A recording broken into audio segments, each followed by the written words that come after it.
Hey guys, it's Alec Torelli and welcome back to the hand of the day. Today's hand comes from a high stakes cash game I played during my last trip to Macau, and the blinds are 1,000, 2,000 Hong Kong, which is equivalent to 125, 250 in US dollars. So it's a pretty big game. The effective stack in this hand is 550,000, so we have about 250 big blinds.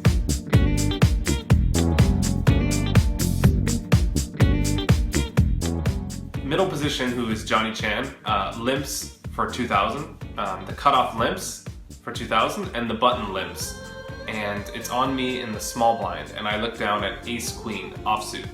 I raise to 16,000, and I want to make a pretty big raise here because raising out of the blind signifies strength, and I don't want to price everybody in to call and have a 4 or 5 way hand. And I know it's sort of like the domino effect. Once one person calls, the rest of the players are going to call. So I want to make a big raise here.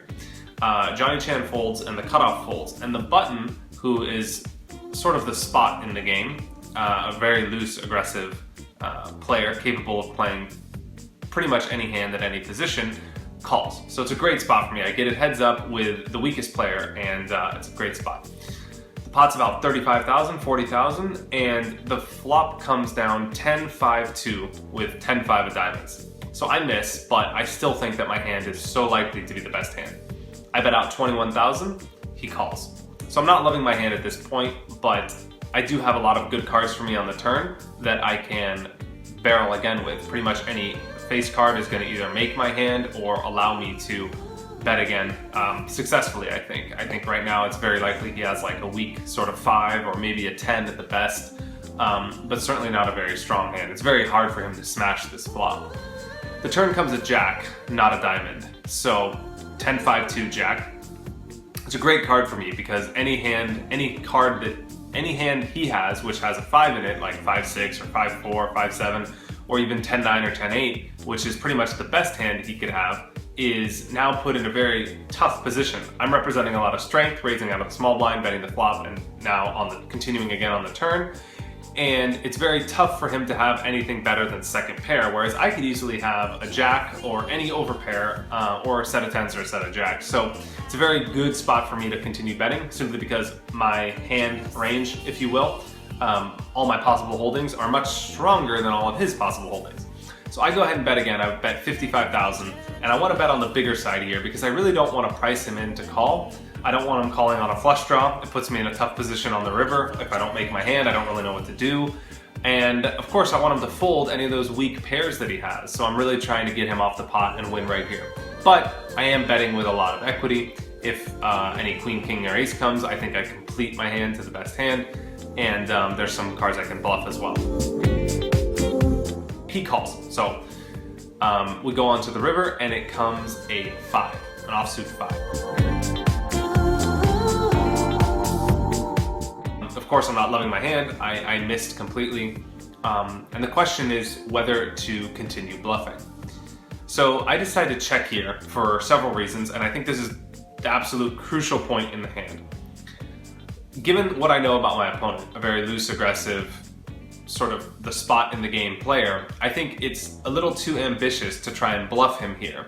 The river didn't really change anything, and if he was hanging on with a hand like 10-9 or 5-6, whatever it was, basically a 10, I think pretty much rule out him having a 5 here. But if he was hanging on with a hand like a 10 or trapping me even with Jack 10 or whatever, of course he's never going to fold a strong hand, but he's also not going to fold any of his bluff catchers, simply because he's the type of player that's going to put me on a weak hand and call. He's that type of player. So I think bluffing here doesn't really have much merit because you don't really get your opponent to fold a better hand.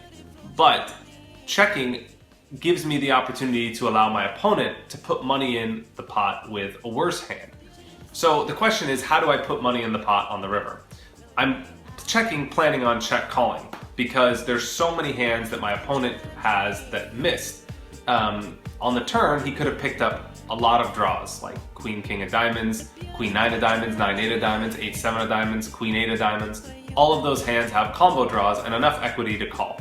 He also might call me with an ace-high flush draw, or simply any other flush draw, and have a plan to take the pot away on the river. Aside from him possibly missing a lot of hands, the other question you have to ask yourself is, what hands is he really going to bet for value? So I check, he bets 150,000 on the river, which is a very significant bet. So I have to ask myself, what hands is he really betting for value here? He would check with any 10 in his hand. He's gonna check and hope to win at Showdown.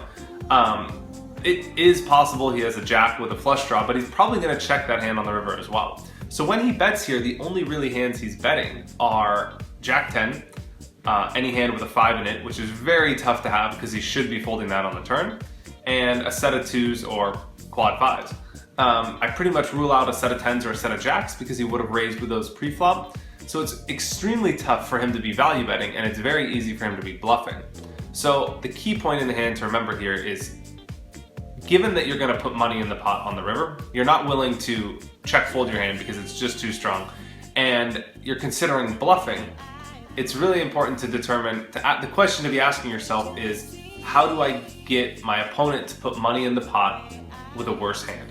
By betting, all you do is force your opponent to put money in the pot every time he has you beat. By checking, you give your opponent the chance to bluff. And because your hand is a great spot to be a bluff catcher, it's a really good spot to check call. So I went ahead and checked. My opponent bet 150,000 and I called. He turned over 5-8 offsuit. So I lost to 3 of a kind. But in spite of losing, I still think my call was definitely correct and justifiable, because if my opponent could have a hand as weak as 5-8, it means that he could have all the combinations of hands that we discussed earlier. Hands that missed straight draws and flush draws, hands that were just flush draws, or picked up a straight draw on the turn, something even as weak as king-queen offsuit. And all those hands would have bluffed on the river. So if you take into consideration all the hands that he could be betting with for value and all the hands he has as bluffs, I think there's a lot more bluffs that he could have than hands he's betting for value. So don't get so caught up in the results here. Even though I called and lost the pot, I still think I made the correct decision. And in the long run, you have to base your play not based off the one specific hand your opponent has, but all the possibilities. That's it for the hand of the day for today from Macau. I hope you took something away from it, and I'll see you next time. Thanks for watching.